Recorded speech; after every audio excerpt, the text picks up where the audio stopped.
It's time now for Korea Book Club, our weekly dive into the world of Korean literature and books through works available in Korean and in English translations as well. Joining us this week, we have with us cultural essayist Colin Marshall, host of the podcast Korea24 한국 and author of the essay collection 한국 요약 금지. He joins us in the studio now. Colin, hello. It's great to see you again. Great to see you, Tango. Okay, so today you've brought in a brand new Korean book by a writer who has fans not just in Korea, though, but all over the world now, right? Yes, her name is Lee Miye, and over the past few years, she's become famous as the author of a 2-volume novel called Dalogut Gumpekwajeom, or as it was titled when published last month in the United States, The Dalogut Dream Department Store. Yes, Barry reviewed the English translation by Sandy Chusan Lee earlier this year, actually. Oh, excellent. So listeners may know about that. The first volume, it came out here in Korea, in Korean, in 2020, and the second the following year. Both of them enjoyed long-term residence on the Korean bestseller list. And in translation, it's being promoted as having sold 1 million copies internationally. And last I checked, those sales have been made across some 20 different countries. So it's quite a literary success story, especially considering that Lee Miye was first educated and employed as an engineer, only turning to writing professionally when she successfully crowdfunded the book that would become Dalogut Gumpekwajeom. Yes, it is quite the story. And as you said, readers in some countries, such as the US, have only just got the opportunity to read Lee Miye's work. But here in Korea, it was a hugely successful book, and anticipation has surely been running quite high for her next novel since she put out the second volume of the Dalogut Gumpekwajeom a few years ago, right? And now that it's out, I suspect that this new novella of hers, 탕비실, will surprise more than a few of those very same readers who have been most eagerly awaiting it. And some of the difference between these books you can probably sense right there in their titles. So, Dalogut Gumpekwajeom, or The Dalogut Dream Department Store, is a kind of magical realist novel about literally that, as you know, a department store whose customers buy dreams. 탕비실, which means a break room, like you'd find at the back of an office, is certainly realistic, albeit with no magical elements whatsoever. It's about a reality TV show, also called 탕비실, each of whose 5 ordinary office worker participants have been recruited for having a bad habit in their usage of their own company's 탕비실. Okay. One of them mumbles loudly to himself, one fills the sink with his large collection of tumblers, one leaves boxes of mostly eaten cake in the refrigerator, one hoards packets of instant coffee, and this is all indicated by the nicknames they're instructed to use during the shoot. 혼잣말, 텀블러, cake, and the kopi mix. Our narrator and protagonist is called 얼음 because of his penchant for filling up the communal freezer's ice cube trays with not water but other liquids like soda or coffee. Okay, so right away I think most listeners will already feel a little on edge about these people with, should we say, quite interesting, unique, or if I could put it, annoying habits. Indeed. I think most of us have been there in some form or another. Add to this the element of reality TV, whether in Korea or elsewhere. One long, reliable formula for reality TV has been to take people with distinctive personality traits, should we say, and make them share a living space. So is that what's going on here in 탕비실 as well? Well, during the show's week-long shoot, these 5 characters do all live in a kind of dormitory together, though none of them are fighting over a top bunk or anything like that. They have their own private rooms. Each has his or her own private room, from which they're expected to continue doing their job remotely during the day. But they also have the shared 탕비실, as I say, filled with all the usual accoutrements, a refrigerator, microwave, a kettle, coffee, tea, snacks. And they're encouraged to use it whenever they like, because that's where they're being filmed. And as the producers well know, that's where all the social dynamics will play out. When the conflicts erupt and the allegiances form and dissolve and the clandestine late-night meetings happen and so on, all in the 탕비실. Sure. And the participants have a goal, to figure out who among them is the 술래, a label that has similar connotations to being it in a game of tag. And so here, the 술래 is the sole normal person, that is the only one who, outside the show, doesn't actually have the kind of bad habit that makes everyone else the designated villain of their own office.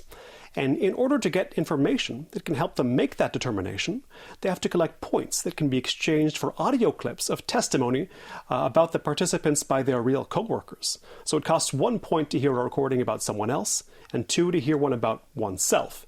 And in order to earn those points, they have to break the rules of the 탕비실, not follow them, break them, by eating each other's food, not washing their own dishes, and so on. Right, so it's quite a specific, high concept sort of setup then.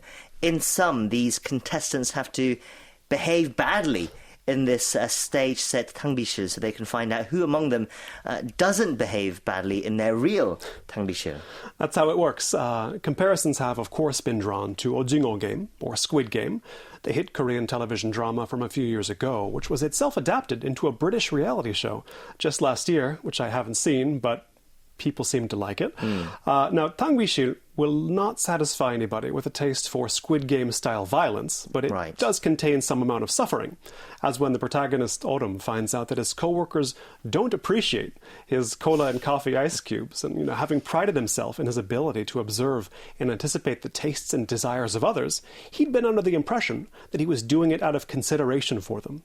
But that turns out not to be how they saw it at all. Right, misguided, to say the least. As I said, I'm sure main listeners or readers who've worked in offices, they will surely understand these sorts of dynamics and how it can develop. I think they will, and even in 다루굿 백화점, Lee Miye was praised for her keen observations of office life, they were clearly rooted in first-hand experience. In 탕비실, she brings that experience under much briefer, but also much more concentrated, novelistic scrutiny.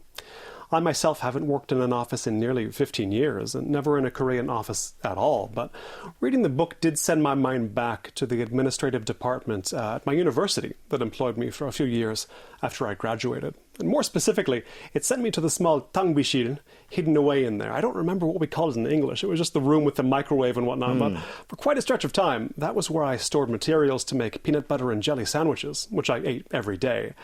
And I assure you, even absent conflicts with other employees, you can only make so many peanut butter and jelly sandwiches in a 탕비실 before you start to question the direction your life has taken. Right, I guess there's almost something dystopian or like Black Mirror-esque about the soulless office 탕비실 that we end up spending our lives in. We all know it, but yes, we don't want to think about it. Right.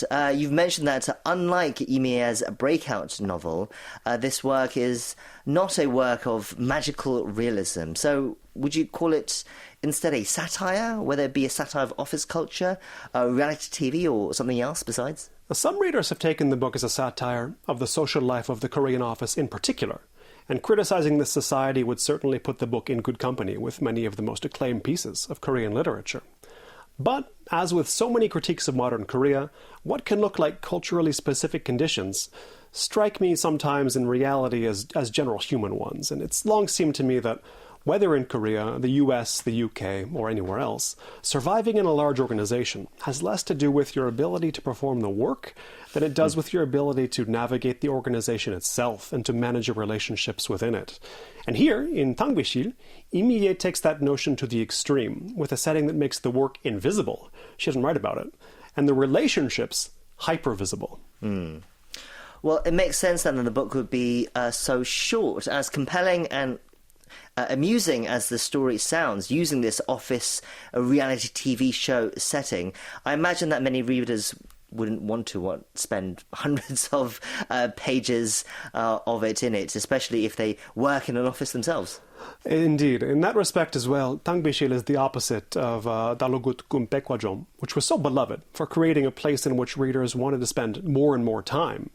Such was the comfort that readers took from that book, that it's been placed in the small but growing subgenre of K-healing literature. Presumably, Lee Miye could simply have stretched the healing out to a third volume, it would have sold well, it'd be fine. But I would say she's to be commended for going in a completely different direction, in both in form and content this time, with a book that may not heal anyone per se, but is nevertheless rooted in psychological and organizational truths that we can all recognize, even those of us who have been out of the office for a very long time. Right, it's a different side to her writing then, and it will be interesting to see how it's received and whether it does get picked up for translation in the future sometime as well. Okay, once again, it's called 탕비실 by Lee Miye, and that was our pick for this week's Korea Book Club, and we're going to leave it there. Colin, thank you for that thoughtful review as ever, and we'll talk to you again next time. Take care. See you next time, 장어.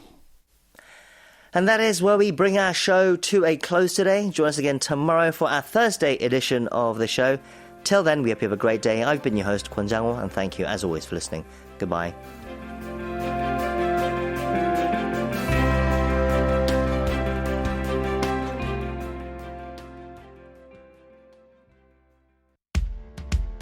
Like the sky